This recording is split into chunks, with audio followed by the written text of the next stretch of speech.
One of the most amazing things about atoms is that they are mainly empty space.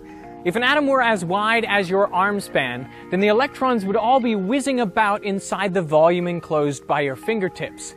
Meanwhile, the nucleus would be sitting in the center, and its diameter would be smaller than the width of a single human hair. So all of the atoms that make up you and me and all the seemingly solid things in the universe are mostly empty space.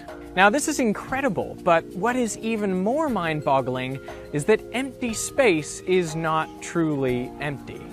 I know because I've seen it. This is a simulation by Professor Derek Lineweber at the University of Adelaide. It was made using a supercomputer to crunch the calculations of quantum chromodynamics. Now that is the theory of fundamental particles called quarks, the building blocks of protons and neutrons, and how they interact with each other through gluons. What you're looking at here is the energy density of the gluon field fluctuations. Where the little red spots come out, the energy density is very high, and it fades down through the colors. So in the lowest energy field fluctuations, I'm not rendering this animation so that we can actually see into it. And what we see is a bubbling soup of quantum field fluctuations that come and go incredibly quickly. The frame rate of this simulation is 1,000,000 billion frames per second. Now that is truly high speed. The dimensions of this box are absolutely tiny. They are millionths of a billionth of a meter, roughly enough space to stick 2 protons. But there are no protons here. This is a simulation of the vacuum on its own, what we normally think of as empty space. Empty space is actually full of these quark and gluon field fluctuations. And on average, it is possible to annihilate a quark from empty space because it's not empty.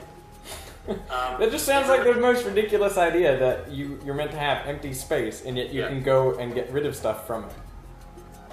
That's right. So it isn't empty. Now it seems counterintuitive that the vacuum at its lowest energy state should contain all of this stuff. But in fact, to clear out the fluctuations and create a truly empty vacuum would require a lot of energy. The empty vacuum actually costs an enormous amount of energy to create. And if you were able to create it, you'd discover that that is actually unstable, that any sort of perturbation would push that empty vacuum into something where the vacuum's actually full of quantum field fluctuations. Well, this may not be as strange as it first appears. I mean, consider a permanent magnet. It has a magnetic field around it at low energy, at room temperature. And that's because the individual little magnetic moments of all the atoms inside are lined up. But if you were to heat it up, you would give thermal energy to all those particles, and at a certain point, called the Curie temperature, they would be so randomly aligned that there would no longer be an overall magnetic field. So it actually takes energy to get rid of the permanent magnetic field. This is just like the quantum vacuum.